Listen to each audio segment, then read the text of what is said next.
Our independence, our sovereignty, our identity, they are the most important concerns, and on those, inshallah, we will never make any compromise.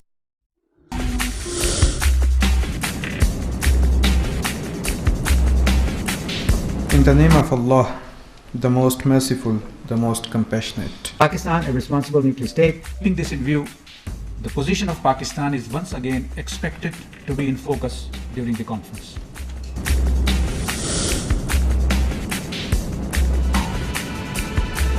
At the same time today, 22 years ago, Pakistan conducted successful tests of its nuclear weapons. 22nd anniversary of Youm-e-Takbeer. First of all, 28th May is a day where we should not forget the contributions of our scientists, Being a Pakistani who feel pride in celebrating the Youm-e-Takbeer. In the name of Allah. Recently, Nuclear Threat Initiative, a leading think tank based in the United States, recently released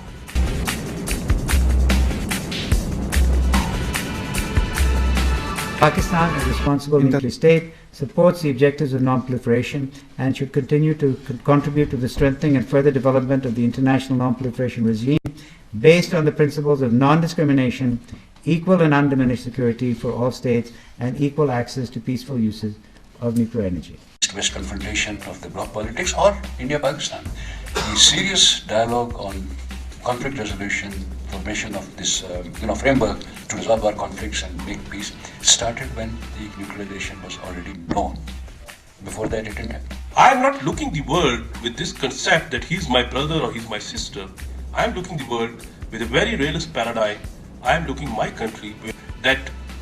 For me, both these two ventures are not problematic. But for me, the venture which happened in 2003, in November, when Iran and India signed a defense pact, that makes a concern. My neighbor. Today, it is a very good friend. Among the brothers, fights takes place in our systems. So we should be careful whether my brother is having a good gun or a bad gun. I should be always expecting good things, but I should be not ignorant. That was my point when I was talking about regional strategic architectures. Basis and the political stability both are extremely important. First priority must be given to them. Second point that emerges is Pakistan nuclear deterrence is a must. There had been national consensus, and I am sure there is national consensus, irrespective of the few voices that have been unfortunately raised. This is part of the price we have to pay for freedom, but the national conscience has never accepted that, and such observations from however high-ups have come. Our independence, our sovereignty, our identity, they are the most important concerns, and on those, inshallah, we will never make any compromise. The concept of nuclear deterrence, the minimum nuclear deterrence has come up again and again. I think it's a very real issue. Game of numbers. It depends upon the changing threat situation. And unless we are conscious of the threats, the security paradigm has to respond to that.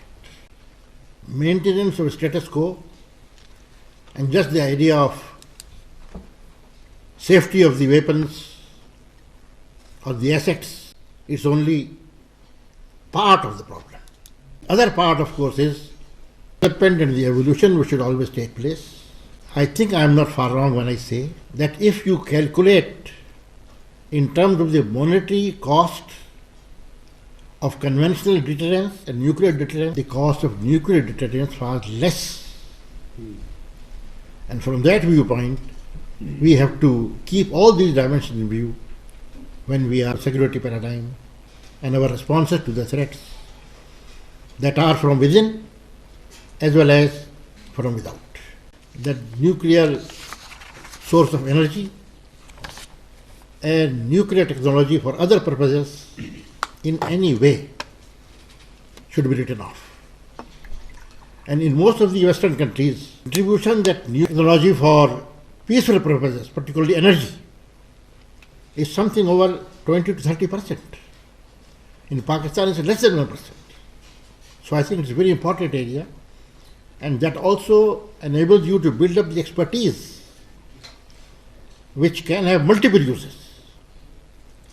So I think this is another area which has to be kept in view. I am against the idea of a society being turned into a security state.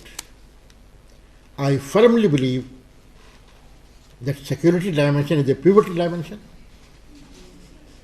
The defense, the military part of it, and along with that the human and the economic part of it should be taken care of.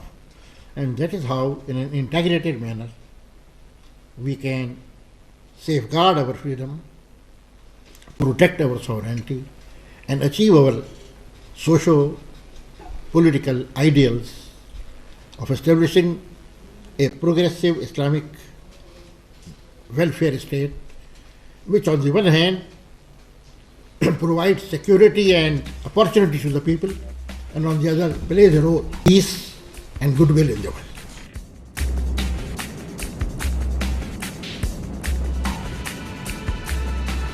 My name is Sayyid Muhammad Ali. Around the same time today, 22 years ago, Pakistan conducted successful tests of its nuclear weapons. The hope and the expectation is that we will look back at these 22 years of Pakistan's nuclear program. About the 22nd anniversary of Youm-e-Takbeer. 22 years is a long time. One becomes an adult at this age. However, what my experience has been that though we have advanced quite a long distance in terms of technological achievements, we have yet to learn to behave as a self-confident nuclear weapon state. 28th May is a day where we should not forget the contributions of our scientists, engineers, our policymakers, our armed forces for their determination, dedication with which we were able to make this possible, this nuclear capability possible for self-defense and deterrence. The genesis of Pakistan's nuclear program was exclusively peaceful. And we should always remember that Pakistan had no intention to go down the lane of a nuclear military capability. A revisionist state is a state which has a perception of past glory, which has a sense of loss regarding past glory, and number 3, which has an ambition to restore that perceived past glory. And if we look at India, India meets all those 3 characteristics and is very much a revisionist state. And as such, the biggest danger right now to which the international community should pay attention is nuclear weapons with a revisionist state. And that is where I think international community should intervene, and they should encourage that state to restrain its ambitions and enter into dialogue for transparency, risk reduction, and confidence building measures. I think that will be in the interest of the region, that will be in the interest of the international community, and that will be in the interest of the global non-proliferation regime. Thank you very much. Being a Pakistani who feel pride in celebrating the Youm-e-Takbeer. To me, Youm-e-Takbeer is a reminder as well as an opportunity to not only celebrate the great national accomplishment, but to recall our memories, revive our spirits, remember the lessons which could be drawn, and relearn the tips and guiding principles through which we were able to achieve this outstanding success as a nation. It is important as it is the same spirit and guiding principles which will ensure successes in meeting any future challenges, how hard and complicated these challenges might be. Message of May 28 is to focus on strengths and build upon them, which obviously does not mean to overlook the weaknesses, but ask for management of them. Second, self-reliance and solutions based on indigenous framework should be the aim. That's the message. While one can learn from anywhere, dependence on anyone in today's world, which is based on so-called national interest paradigm, is suicide. Importantly, self-reliance is needed not only in security area, but in all other areas of life: economy, education, energy, health, and you name it. Third, preemption associated with proactivity are the answer to security challenges. Once you foresee and plan ahead and ready to think out of box, human and financial resources and support follow your way. Fourth, Once a decision is made, national consensus is the key to meet any challenge in executing that decision. Pakistan's nuclear program, pre and post 98, is successful as on one hand it reflects unity of vision, thought, and action, and on the other, a great example of teamwork. All state institutions, as well as all shades of opinion, owned the program and contributed towards its success within their domains. Fifth, national consensus provides the required level of strength, determination, and resilience to face all expected or unexpected fears, threats, or intimidations. No doubt, we were able to continue our program despite all odds because of this determination and resilience. And it was rightly said at one point of time that we were the most sanctioned country in the world. Sixth, we are living in an age of hybrid war. Developing a timely, comprehensive enough, and consensus narrative and its outreach to diverse audience through various means, particularly an innovative approach in diplomacy arena, is one of the most essential elements in this type of war. The experience of more than 20 years of our nuclear arsenal program, not the overall nuclear program, I am pointing out from 1976 to 1998, from the beginning until we tested, is an example as to how the war of narratives should be dealt with. A deliberate ambiguity with consistency was maintained. Coming to the seventh point, I think we have proved the maxim that actions speak louder than words. So we are very fond of talking today, perhaps partly because of this whole social media dynamics, that we want to be present everywhere on every occasion without having proper preparations. By our actions, we express our assertiveness throughout these years. While the progress continued, no big claims were made publicly. And my 8th point relates to the post-May 28, 1998 scenario. And I agree totally with Dr. Ansel Parvez when he said that nuclear is not the answer to everything. We should have a lot of things to do. Security dimension is one of the most important elements for survival and existence, but it is only a segment of national power, only a segment of national power. Nuclear weapons are not answer to every threat we are facing. Real and sustainable national progress requires a balanced approach.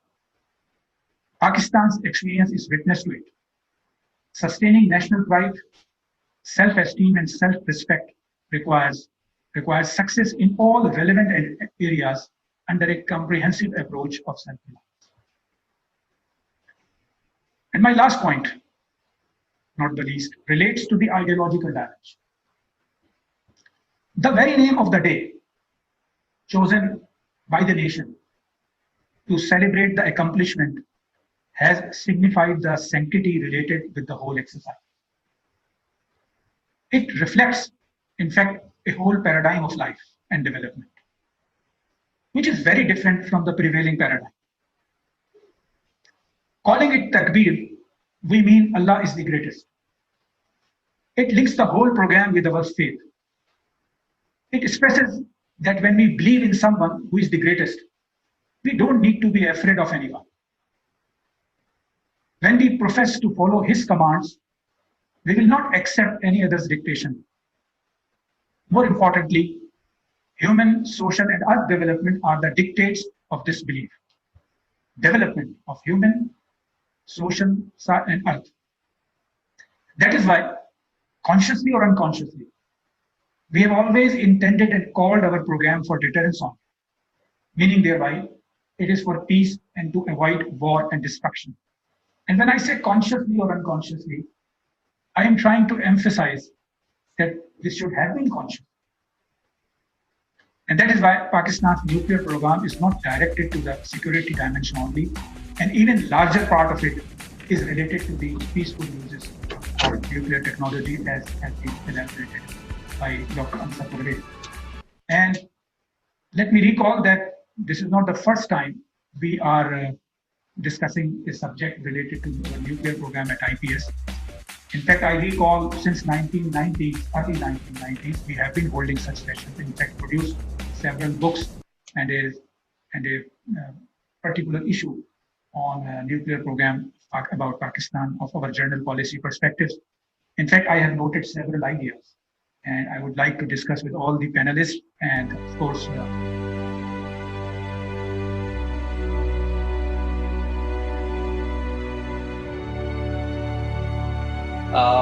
Ladies and gentlemen, this is Muhammad Ali, Senior Research Fellow at the Institute of Policy Studies.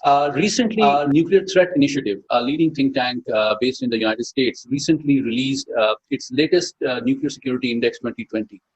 It has received wide international, regional, and national coverage in the media and has been read with a lot of attention. So we are joined today by Ms. Samantha from Nuclear Threat Initiative, Security Index specifically. Why was it developed, and what were you guys thinking when you developed it, that how it would contribute to nuclear security? And 2009, President Obama, after being elected, publicly announced that he had this mission to. India has a lot of the same areas of weaknesses of Pakistan, with lower score in the security control. I'm looking at the India page right now. You can also see that on the website. But many of the same areas of weakness of Pakistan, and Pakistan has clearly had this great trend of increasing its score in laws and regulations.